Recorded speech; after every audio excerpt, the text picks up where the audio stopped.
আসসালামু আলাইকুম। আমন্ত্রণ চ্যানেল সংবাদে, সঙ্গে আছে হৃদয় হোসেন। সংবাদের শুরুতে জানিয়ে দিচ্ছি ফ্রেশ প্রিমিয়াম টি সংবাদ শিরোনাম।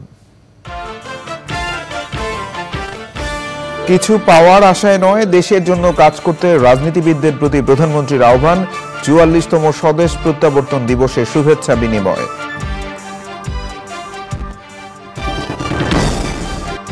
পরাশক্তি নয়, দেশের জনগণকেই পরোয়া করেন শেখ হাসিনা, বললেন কাদের। সরকার যুক্তরাষ্ট্রের সঙ্গে সুসম্পর্কে গল্প ফাঁদছে বলে বিএনপির অভিযোগ। গরমে গাছ মরে যাওয়ায় পেঁপের দাম কেজি প্রতি ৮০ টাকা, বলছেন বিক্রেতারা। মুরগি মারা যাওয়ায় ডিমের দামও বেড়েছে দাবি। উড়ে এসে কেউ উপদেশ দিলে উন্নয়ন হবে না, প্রধানমন্ত্রীর মন্তব্য। মনোবল শক্ত রেখে সম্মিলিত প্রচেষ্টায় অর্থনীতিকে গড়ে তোলার তাগিদ। এবং টেকসই চামড়া খাত বিনির্মাণে পরিবেশ বান্ধব বিনিয়োগ ও প্রযুক্তি ব্যবহারের আহ্বান। সরকারি নীতিমালা ও সমন্বিত উদ্যোগে গুরুত্ব আরোপ।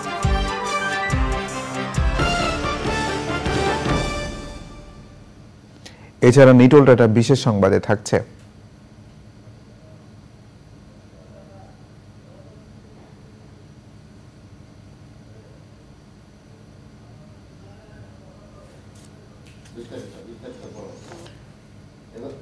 ডেনমার্কে এক ব্যক্তির মৃত্যুর ১০০ বছর পর জমানো কয়েন নিলামের খবর।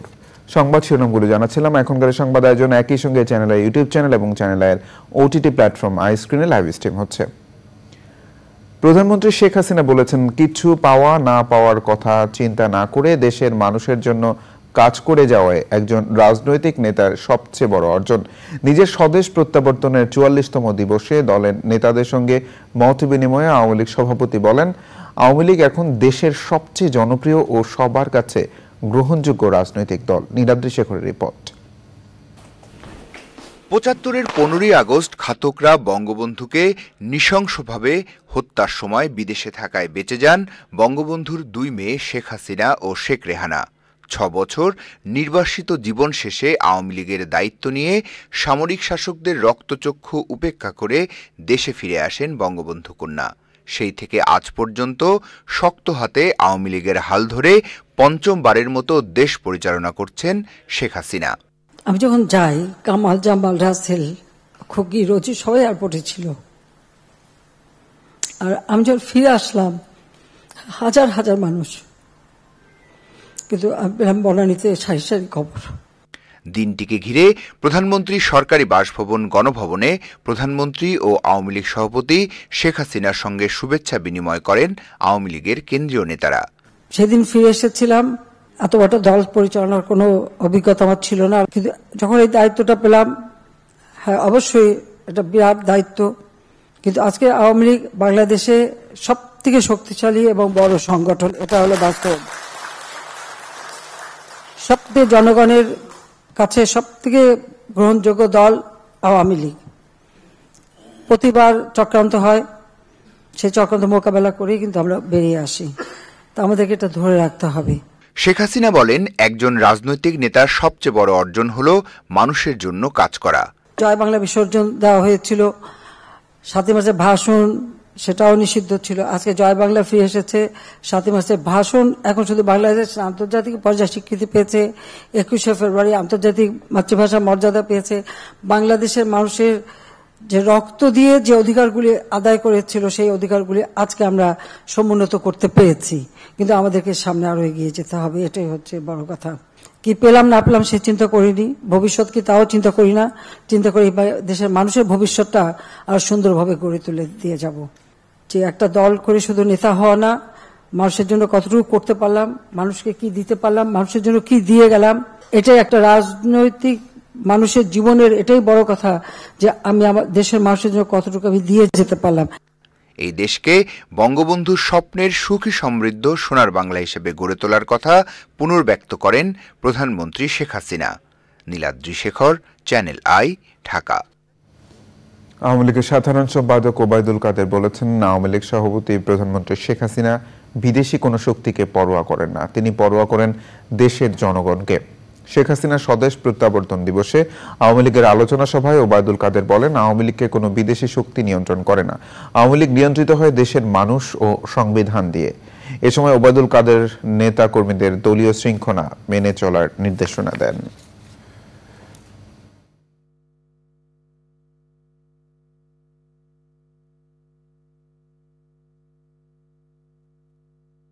শেখ হাসিনাকে কেউ নিয়ন্ত্রণ করতে পারে না। আমাদের নিয়ন্ত্রণ করে বাংলাদেশের জনগণ, আমাদেরকে নিয়ন্ত্রণ করে বাংলাদেশের সংবিধান। তিনি কোনো পরাশক্তি, বিদেশি শক্তির পরোয়া করেন না। তিনি পরোয়া করেন বাংলাদেশের জনগণকে। এই সরকারের কোনো ভিত্তি নেই দাবি করে বিএনপি স্থায়ী কমিটির সদস্য ডক্টর আব্দুল মঈন খান বলেছেন, জনগণের ভোটে নির্বাচিত নয় বলে সরকার ভীত ও শঙ্কিত। এজন্য তারা বিরোধী দলের নেতাকর্মীদের উপর নিপীড়ন, নির্যাতন চালিয়ে যাচ্ছে এবং আমেরিকার সাথে সুসম্পর্কের গল্প ফাঁদছে। বিকেলে রাজধানী যাত্রাবাড়িতে সদ্য কারামুক্ত ঢাকা মহানগর দক্ষিণ বিএনপির সিনিয়র যুগ্ম আহ্বায়ক নবিউল্লাহ নবী ও মালিবাগে কারাবন্দী বিএনপির সহ সেবা বিষয়ক সম্পাদক আব্দুল কাদের ভূঁইয়া জুয়েলের পরিবারের খোঁজ নিতে গিয়ে তিনি এসব কথা বলেন। বাংলাদেশের গণতন্ত্র নিয়ে মার্কিন সরকারের অবস্থানের পরিবর্তন হয়নি বলেও দাবি করেন মঈন খান। বাংলাদেশে তারা গণতন্ত্র দেখতে চায়, এটা কি কোনো অপরাধ? গণতন্ত্র মানে কি? জনগণের ইচ্ছার প্রতিফলন হবে, জনগণের ভোটের আইনগতভাবে প্রতিনিধি নির্বাচিত হবে, সেই প্রতিনিধি 5 বছরের জন্য দেশকে পরিচালনা করবে। এটাই তো গণতন্ত্র, এর বাইরে তো আর কিছু নয়। আর যদি বিশ্বের উদারনৈতিক পশ্চিমা যে দেশগুলো রয়েছে, আমেরিকার যুক্তরাষ্ট্র বলুন, যুক্তরাজ্য বলুন, কানাডা বলুন, অস্ট্রেলিয়া বলুন, ইউরোপিয়ান ইউনিয়নগুলো বলুন, এমনকি জাতিসংঘ পর্যন্ত, তারা একটি কথাই বলেছে যে বাংলাদেশে গণতন্ত্র মৃত। কাজেই সরকার আজকে আস্থাহীনতায় ভুগছে, তাদের নিরাপত্তাহীনতায় ভুগছে, এবং সেই কারণেই তারা এমন সব গল্প ফাঁদে যে হ্যাঁ আমেরিকা তাদের সমর্থন করছে, আমেরিকার সঙ্গে তাদের ব্যবসা বাণিজ্য এগুলো চলছে। আর ব্যবসা বাণিজ্য তো চলবে, ব্যবসা বাণিজ্য চলবে না কেন? বাজারে বেশিরভাগ সবজির দাম 70 টাকার উপরে। গরমে পেঁপে গাছ মারা যাওয়ায় সস্তা পেঁপের দাম কেজি প্রতি 80 টাকা হয়েছে বলে দাবি করছেন খুচরা বিক্রেতারা। তবে আগামী সপ্তাহ থেকে দাম কমে যাবে বলছেন তারা। তাপপ্রবাহের কারণে মুরগি মারা যাওয়ায় ডিমের দামও বেড়ে চলেছে। মাসুদ শাকিলের রিপোর্ট। কিছুদিন আগেও বাজারের সবচেয়ে সস্তা সবজিগুলোর একটি ছিল পেঁপে, কিন্তু সেই পেঁপের দাম এখন 80 টাকা। পেঁপের দাম বাড়ছে, খরায় পেঁপে গাছ মরে গেছে অনেক, পেঁপে আমদানি খুবই কম, এই কারণে পেঁপের দাম একটু বাড়তি। গ্যারান্টি আজকে কি বার? সামনে শুক্রবার 40 পেঁপে। পটল এবং ঢেঁড়স ছাড়া বাজারে বেশিরভাগ সবজির দাম 70 টাকার বেশি। লতি হলো 80 টাকা, লাউ হলো 70 টাকা, পাতাকপি 60, ফুলকপি 60, ঝিঙ্গা হলো 80, ধুন্দুল 80, সিজিঙ্গা 60, বেগুন 100। প্ল্যান অনুযায়ী তো করা যাচ্ছে না। দেখা যাচ্ছে সবজি সবগুলোই কম কম করে নিচ্ছি, কারণ বাদ দেওয়ার মতো তো কোনো কিছু নাই। সবজি তো দরকার প্রতিদিন। 80-100 টাকার নিচে তো কোনো তরকারি নেই। সোনালী মুরগির দাম গত সপ্তাহে 400 টাকা ছাড়ালেও এ সপ্তাহে কিছুটা কমেছে। দাম কমলে কাস্টমারও বেশি হয়, আমরা বেচতে পারি, লাভও হয়। আপনার 360 টাকা 50 টাকা বেচেন। তবে ডিমের দাম বাড়ছে প্রতিদিন। ডিমের খাদ্য নাই, মুরগি খানা মুরগি খাদ্য কম, খাদ্য খাইতে খামার মাঝে 50 বস্তা খাদ্য খাইতে মুরগিয়ে, সেই খামার যে 5 বস্তা খাদ্য খায় না। ডিম সব ডিম থাকা, ডিমের কোনো সাইজ নাই, মাইজ নাই, কিছু নাই। গরুর মাংস বিক্রি হচ্ছে 750 থেকে 800 টাকায়। বাজারে আগাম লিচু পাওয়া যাচ্ছে, সাধারণ মানুষের তাই লিচুর প্রতি আগ্রহ। লিচু নিলাম, কাঁঠাল নিতে এসেছি, আর আমটা তো এখনো বের হয়নি, ভালো আম আসলে তখন আম কিনবো, বাসার বাচ্চাদের জন্য নিলাম। লিচু একটা চাইলেও 400 টাকা, একটা 350, 300 বলাতে দিয়ে দিয়েছে। প্রচুর তরমুজ দেখা গেলেও ছোট তরমুজ এখনো 250 টাকা। ডাব বিক্রি হচ্ছে 120 থেকে 140 টাকায়। Masud Shakil, channel I, Dhaka. হুট করে কেউ উড়ে এসে উপদেশ দিলে তাতে দেশের উন্নয়ন হবে না বলে মন্তব্য করেছেন প্রধানমন্ত্রী শেখ হাসিনা। বাংলাদেশ অর্থনীতি সমিতির 22তম দ্বিবার্ষিক সম্মেলনে প্রধানমন্ত্রী বলেন, নানা প্রতিকূলতার মধ্যেও মনোবল শক্ত রেখে দেশের অর্থনীতিকে গড়ে তুলতে সম্মিলিত প্রচেষ্টা চালিয়ে যেতে হবে। নিরাদ্রি শেখরের রিপোর্ট। পেশাদার অর্থনীতিবিদদের সংগঠন বাংলাদেশ অর্থনীতি সমিতি নির্মোহ গবেষণা ও গবেষণালব্ধ বিষয়ে আলোচনা প্রচারের মাধ্যমে দেশের অর্থনীতির বিকাশে ভূমিকা রেখে যাচ্ছে। সমিতির 22তম দ্বিবার্ষিক সম্মেলনে উপস্থিত হন প্রধানমন্ত্রী শেখ হাসিনা। প্রজাতন্ত্রের সকল মালিক জনগণ। সমিতির সদস্যদের বক্তৃতার পর প্রধান অতিথির বক্তৃতায় প্রধানমন্ত্রী শেখ হাসিনা বলেন, স্বাধীন বাংলাদেশের অর্থনীতির ভিত গড়ে দিয়েছিলেন বঙ্গবন্ধু, কিন্তু বঙ্গবন্ধু হত্যার পর থেকেই ঋণখেলাপির সংস্কৃতি গড়ে তুলেছিলেন সামরিক স্বৈরশাসকরা। তিনি বলেন, বৈশ্বিক যুদ্ধাবস্থা, করোনা ও দেশে নির্বাচনকালীন অগ্নিসন্ত্রাসের কারণে অর্থনীতি কিছুটা হোঁচট খেলেও তা কাটিয়ে ওঠার চেষ্টা চলছে। আমি ডেল্টা প্ল্যান 2100 প্রণয়ন করেছি। নেদারল্যান্ডের সাথে আমাদের চুক্তি হয়েছে, যেহেতু নেদারল্যান্ডও একটা ডেল্টা, কাজে সেইভাবে আমরা এই ডেল্টা প্ল্যান বাস্তবায়নের মাধ্যমে বাংলাদেশকে এগিয়ে নিয়ে যাব। সেখানে উত্থান পতন চড়াই উচ্চাই থাকবেই, সেগুলি অতিক্রম করে করে আমাদের এগিয়ে যেতে হবে। হতাশ হবার কিছু নেই, আর কেউ হতাশ হবেন না। আমি অনেক বাধা অতিক্রম করি, গুলি বোমা গ্রেনেড সবকিছু হজম করেছি, কিন্তু আমার লক্ষ্য হচ্ছে যে আমার দেশের মানুষের ভাগ্য পরিবর্তন করে এই দেশকে উন্নত করা। সরকার প্রধান আশা প্রকাশ করেন, কৃচ্ছ সাধনের কারণে আগামী বাজেটে জিডিপির প্রবৃদ্ধি কিছুটা কমতে পারে, তবে পরবর্তী সময়ে আবারও উত্তরণ ঘটবে। আমি অর্থনীতিবিদদের কাছে এটাই চাই যে দেশের মাটি মানুষ তাদের কথা চিন্তা করে আপনাদের নীতিমালা প্ল্যান প্রোগ্রাম করবেন। ওই কেউ একজন দু একদিনের জন্য দেশে এসে আমাদেরকে উপদেশ দিয়ে যাবে, ওই উপদেশ আমাদের কাজে লাগবে না। কাজে লাগবে নিজের চোখে দেখা এবং মানুষের জন্য করা, এটাই কাজে লাগবে। কাজে সেইভাবে আপনারা আপনাদের নীতিমালা, হ্যাঁ বাইরে থেকে আমরা শিখবো, কিন্তু করার সময় নিজের দেশকে দেখে করব, মানুষকে দেখে করব, আমাদের কি সম্পদ আছে সেটা দেখে করব। জাতির পিতাকে হেয় প্রতিপন্ন করতেই ৭৪-এর দুর্ভিক্ষে ষড়যন্ত্র করা হয়েছিল বলেও মন্তব্য করেন প্রধানমন্ত্রী শেখ হাসিনা। Niladri Shekhar, channel I, Dhaka. টেকসই চামড়া খাত বিনির্মাণে পরিবেশ বান্ধব বিনিয়োগ ও প্রযুক্তি ব্যবহারের আহ্বান জানিয়েছেন পরিবেশ মন্ত্রী। রাজধানী বঙ্গবন্ধু আন্তর্জাতিক সম্মেলন কেন্দ্রে পরিবেশ বান্ধব ট্যানারি এবং চামড়া খাত বিনির্মাণ শীর্ষক উচ্চ পর্যায়ের জাতীয় সংলাপে বক্তারা বলেন, মানবাধিকার, পরিবেশ ও সামাজিক খাতে যথাযথ পদক্ষেপে চামড়া শিল্প এগিয়ে যাওয়ার পাশাপাশি আসবে অর্থনৈতিক সমৃদ্ধি। সে সময় সরকারি নীতিমালা ও সমন্বিত উদ্যোগে গুরুত্ব আরোপ করেন বক্তারা। আলিমাল রাজ্যের রিপোর্ট। দেশের অন্যতম পুরনো শিল্প চামড়া খাত।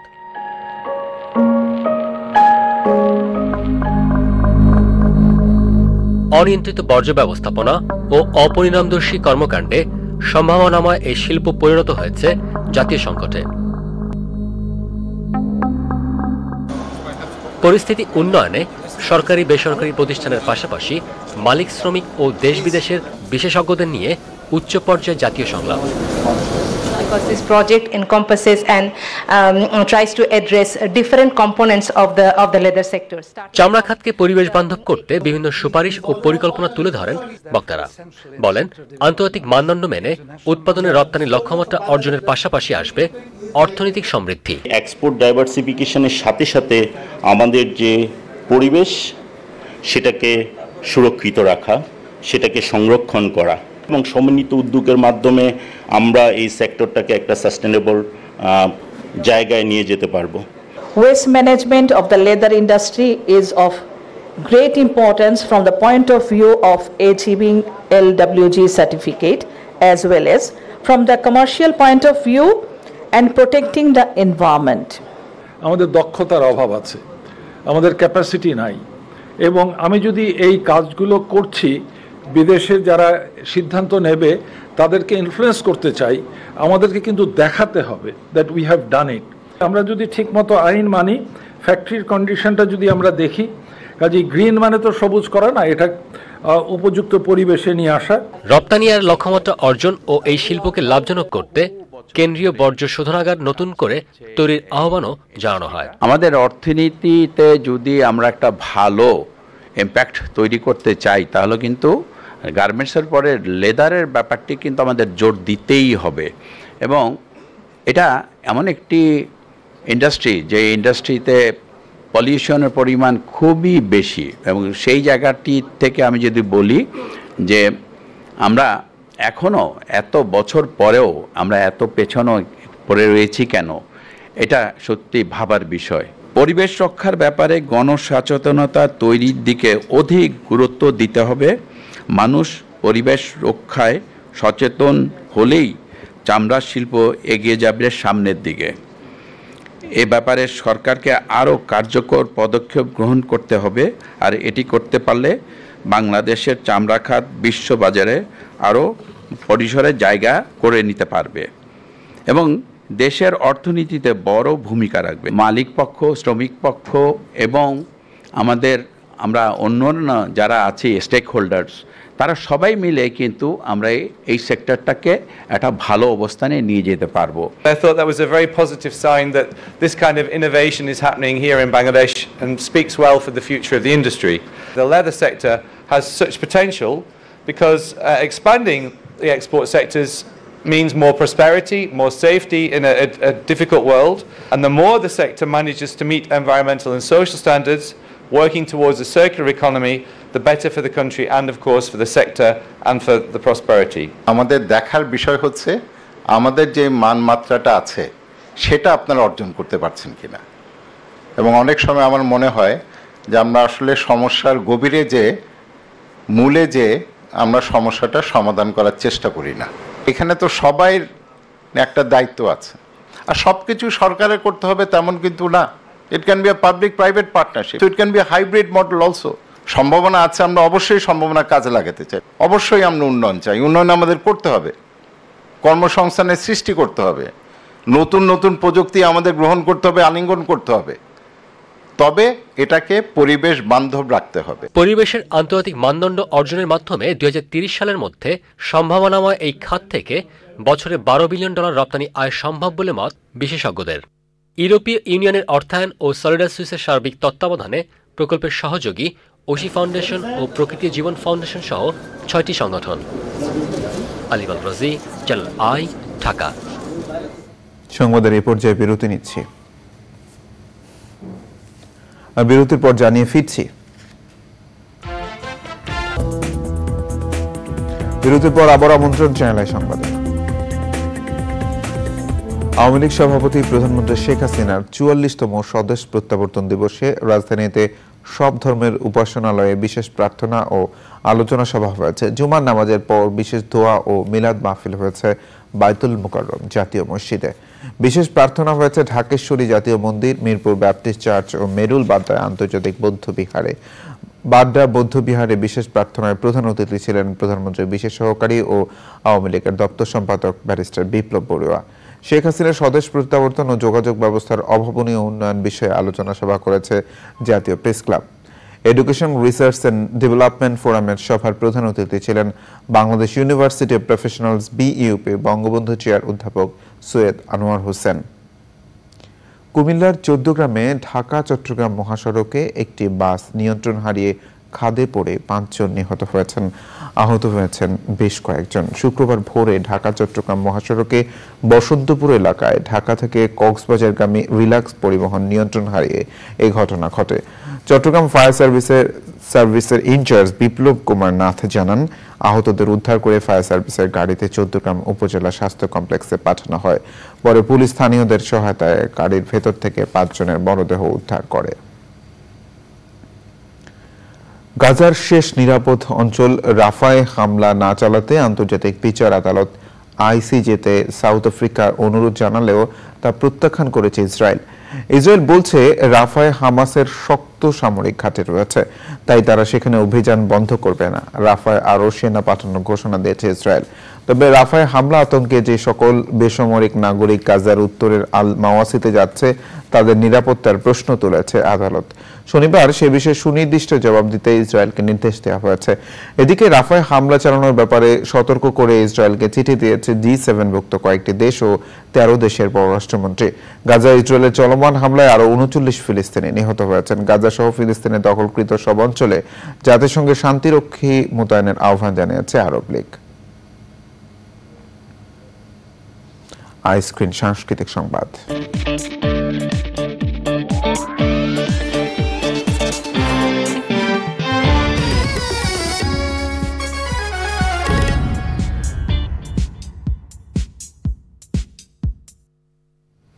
বিনোদনের স্মার্ট দুনিয়া ওটিটি প্ল্যাটফর্ম আইস্ক্রিন।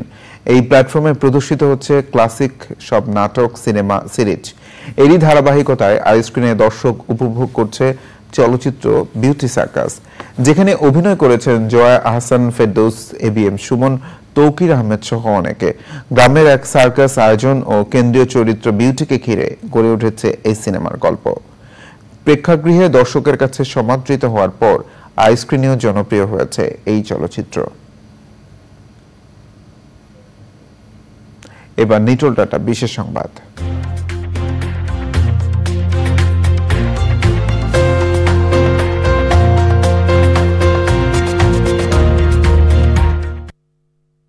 টাকা বা কয়েন জমানো কিংবা সংগ্রহ করা শখ হিসেবে বিশ্বজুড়ে সমাদৃত।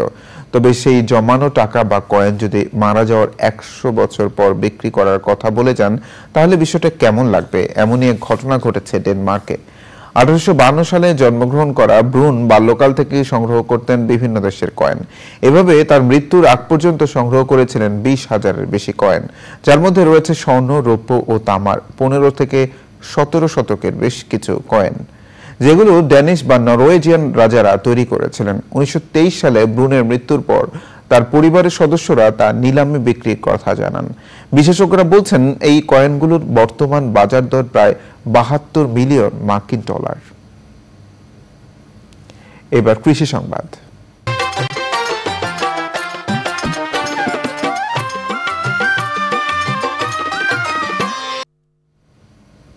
কুড়িগ্রামের চরাঞ্চলগুলোতে ভুট্টার আবাদ বাড়ছে। ভুট্টা চাষে চাষিদের উদ্বুদ্ধ ও আগ্রহী করে তুলতে কাজ করছে কৃষি বিভাগ। অনুকূল আবহাওয়ায় ভুট্টার ভালো ফলন আশা করছেন চরের চাষিরা। এবার প্রকৃতি সংবাদ।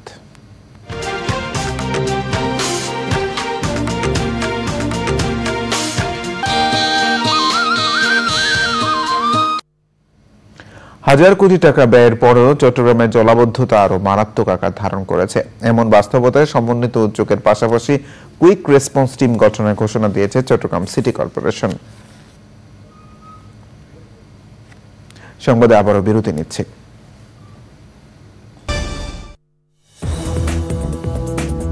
বিরতির পর আবারও আমন্ত্রণ চ্যানেল সংবাদে। এবার খেলার খবর।